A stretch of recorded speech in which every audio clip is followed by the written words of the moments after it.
ओम नमो नमः सादर नमस्ते। आपका दिन शुभ हो प्यारे मित्रों। आइए आज हम अपने सनातन वैदिक धर्म की कुछ विशेषताओं के ऊपर चर्चा करते हैं। कुछ बिंदुओं के माध्यम से हम जानने का प्रयास करते हैं कि हमारा सनातन वैदिक धर्म इतना उन्नत क्यों है। तो पहला बिंदु है, वैदिक धर्म संसार के सभी मतों और संप्रदायों का उसी प्रकार आधार है जिस प्रकार संसार की सभी भाषाओं का आधार संस्कृत भाषा है, जो कि सृष्टि के आरंभ से अर्थात 1,96,08,53,124 वर्ष से भी अभी तक अस्तित्व में है। संसार भर के अन्य मत पंथ किसी पीर पैगंबर मसीहा गुरु महात्मा आदि द्वारा चलाए गए हैं, किंतु चारों वेदों के अपौरुषेय होने से वैदिक धर्म ईश्वरीय है, किसी मनुष्य का चलाया हुआ नहीं है।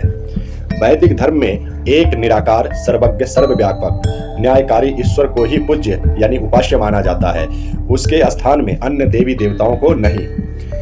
ईश्वर अवतार नहीं लेता अर्थात कभी शरीर धारण नहीं करता। जीव और ईश्वर ब्रह्म एक नहीं है, बल्कि दोनों की सत्ता अलग अलग है और मूल प्रकृति इन दोनों से अलग तीसरी सत्ता है। ये तीनों अनादि हैं, तीनों ही एक दूसरे से उत्पन्न नहीं होते। वैदिक धर्म के सब सिद्धांत सृष्टि क्रम के नियमों के अनुकूल तथा बुद्धि सम्मत है, जबकि अन्य मतों के बहुत से सिद्धांत बुद्धि की घोर उपेक्षा करते हैं। हरिद्वार, काशी, मथुरा, कुरुक्षेत्र, अमरनाथ, प्रयाग आदि स्थलों का नाम तीर्थ नहीं है। जो मनुष्यों को सुख सागर से पार उतारते हैं उन्हें तीर्थ कहते हैं। विद्या, सत्संग, सत्य भाषण, पुरुषार्थ, विद्यादान, जितेंद्रियता, परोपकार, योगाभ्यास, शालीनता आदि शुभ तीर्थ है। भूत, प्रेत, डाकिनी आदि के प्रचलित स्वरूप को वैदिक धर्म में स्वीकार नहीं किया जाता। भूत प्रेत शब्द आदि तो मृत शरीर के कालवाची शब्द है और कुछ नहीं।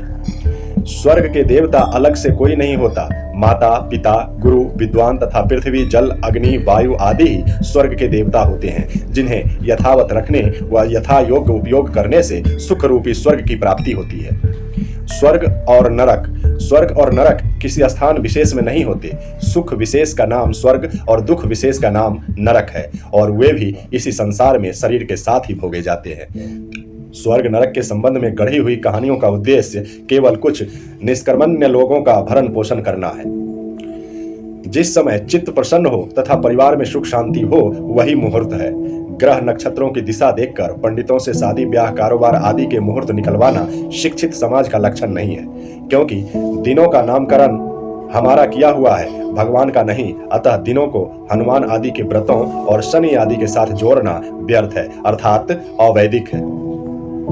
राशिफल एवं फलित ज्योतिषी ग्रह नक्षत्र जड़ है और जड़ वस्तु का प्रभाव सभी पर एक सा पड़ता है, अलग अलग नहीं। अतः ग्रह नक्षत्र देखकर राशि निर्धारित करना एवं उन राशियों के आधार पर मनुष्य के विषय में भांति भांति की भविष्यवाणियां करना नितांत अवैज्ञानिक है।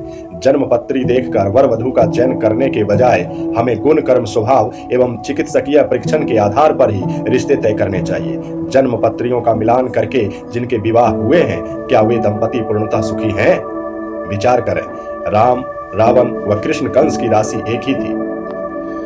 दुनिया में चमत्कार कुछ भी नहीं है। हाथ घुमाकर चैन लॉकेट बनाना एवं भभूति देकर रोगों को ठीक करने का दावा करने वाले क्या उसी चमत्कार विद्या से रेल का इंजन व बड़े बड़े भवन बना सकते हैं? या कैंसर, हृदय तथा मस्तिष्क के रोगों को बिना ऑपरेशन के ठीक कर सकते हैं क्या? यदि वह ऐसा कर सकते हैं तो उन्होंने अपने आश्रमों में इन रोगों के उपचार के लिए बड़े बड़े अस्पताल क्यों ना बनवा रखे हैं? वे अपनी चमत्कारी विद्या से देश के करोड़ों अभावग्रस्त लोगों के दुख दर्द क्यों नहीं दूर कर देते? असल में चमत्कार एक मदारीपन है जो धर्म की आड़ में धर्म भीरू जनता के शोषण का बढ़िया तरीका है। गुरु और गुरुडमः जीवन को संस्कारित करने में गुरु का महत्वपूर्ण स्थान है। अतः गुरु के प्रति श्रद्धा भाव रखना उचित है, लेकिन गुरु को एक लौकिक दिव्य शक्ति से युक्त मानकर उससे नामदान लेना, भगवान या भगवान का प्रतिनिधि मानकर उसका अथवा उसके चित्र की पूजा अर्चना करना, उसके दर्शन या गुरु नाम का संकीर्तन करने से मात्र से दुखों और पापों से मुक्ति मानना आदि गुरुडम की विष बेल है अर्थात वैदिक मान्यताओं के विरुद्ध है। अतः इसका परित्याग करना चाहिए। मृतक कर्म मनुष्य की मृत्यु के बाद उसके मृत शरीर का दाह कर्म करने के पश्चात अन्य कोई करणीय कार्य शेष नहीं रह जाता। आत्मा की शांति के लिए करवाया जाने वाला गरुड़ पुराण आदि का पाठ या मंत्र जाप इत्यादि धर्म की आड़ लेकर अधार्मिक लोगों द्वारा चलाया जाने वाला प्रायोजित पाखंड है, अर्थात वैदिक मान्यताओं के विरुद्ध है। राम, कृष्ण, शिव, ब्रह्मा, विष्णु आदि ऐतिहासिक महापुरुष थे, ना कि वे ईश्वर या ईश्वर के अवतार थे। जो मनुष्य जैसे शुभ या अशुभ बुरे कर्म करता है, उसके वैसा ही सुख या दुख रूप फल अवश्य मिलता है। ईश्वर किसी भी मनुष्य के पाप को किसी परिस्थिति में क्षमा नहीं करता। मनुष्य मात्र को वेद पढ़ने का अधिकार है, चाहे वह स्त्री हो या शूद्र। प्रत्येक राष्ट्र में राष्ट्रोन्नति के लिए गुण कर्म स्वभाव के आधार पर 4 ही प्रकार के पुरुषों की आवश्यकता है। इसीलिए वेद में 4 वर्ण स्थापित किए हैं, ब्राह्मण, क्षत्रिय, वैश्य और शूद्र। व्यक्तिगत उन्नति के लिए भी मनुष्य की आयु को 4 भागों में बांटा गया है। उन्हें 4 आश्रम भी कहते हैं। 24 वर्ष की अवस्था तक ब्रह्मचर्य आश्रम, 25 से 50 वर्ष की अवस्था तक गृहस्थाश्रम और 50 से 75 वर्ष की अवस्था तक वानप्रस्थाश्रम और इसके आगे संन्यास आश्रम माना गया है। जन्म से कोई भी ब्राह्मण, क्षत्रिय, वैश्य या शूद्र नहीं होता। अपने अपने गुण कर्म स्वभाव से ब्राह्मण आदि कहलाते हैं, चाहे वे किसी के भी घर में उत्पन्न हुए हों। भंगी, चमार आदि के घर उत्पन्न कोई भी मनुष्य जाति या जन्म के कारण अछूत नहीं होता। जब तक गंदा है तब तक अछूत है, चाहे वह जन्म से ब्राह्मण हो या भंगी या अन्य कोई। वैदिक धर्म पुनर्जन्म को मानता है। अच्छे कर्म अधिक करने पर अगले जन्म में मनुष्य का शरीर और बुरे कर्म करने पर पशु, पक्षी, कीट, पतंग आदि का शरीर अपने कर्मों को भोगने के लिए ही मिलता है। जैसे अपराध करने पर मनुष्य को कारागार में भेजा जाता है। गंगा, यमुना आदि नदियों में स्नान करने से पाप नहीं धुलते। वेद के अनुसार उत्तम कर्म करने से व्यक्ति भविष्य में पाप करने से बच सकता है। जल से तो केवल शरीर का मल साफ होता है, आत्मा का नहीं। पंच महायज्ञ करना प्रत्येक गृहस्थी के लिए आवश्यक है। मनुष्य के शरीर, मन तथा आत्मा को संस्कारी उत्तम बनाने के लिए गर्भाधान संस्कार से लेकर अंत्येष्टि पर्यंत 16 संस्कारों का करना सभी गृहस्थों का निहित कर्तव्य है।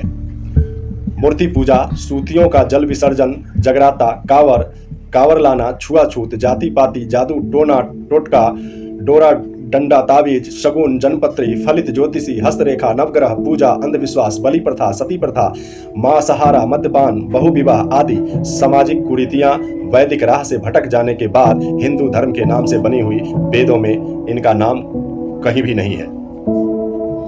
वेद के अनुसार जब मनुष्य सत्य ज्ञान को प्राप्त करके निष्काम भाव से शुभ कर्मों को प्राप्त करता है और महापुरुषों की भांति उपासना से ईश्वर के साथ संबंध जोड़ लेता है, तब उसकी अविद्या, राग, द्वेष आदि की वासनाएं समाप्त हो जाती है। मुक्ति में जीव 31 नील, 10 खरब, 40 अरब वर्ष तक दुखों से छूटकर केवल आनंद का ही भोग करके फिर लौटकर मनुष्यों में उत्तम जन्म लेता है। जब जब मिले तब तब परस्पर नमस्ते शब्द बोलकर अभिवादन करें, यही भारत की प्राचीनतम वैदिक प्रणाली है। वेद में परमेश्वर के अनेक नामों का निर्देश किया है, जिसमें मुख्य नाम ओम है। शेष नाम गौणिक कहलाते हैं, अर्थात यथागुण तथा नाम, यथागुण तथा नाम। ओम नमो नमः, सादर नमस्ते। आपका दिन शुभ हो।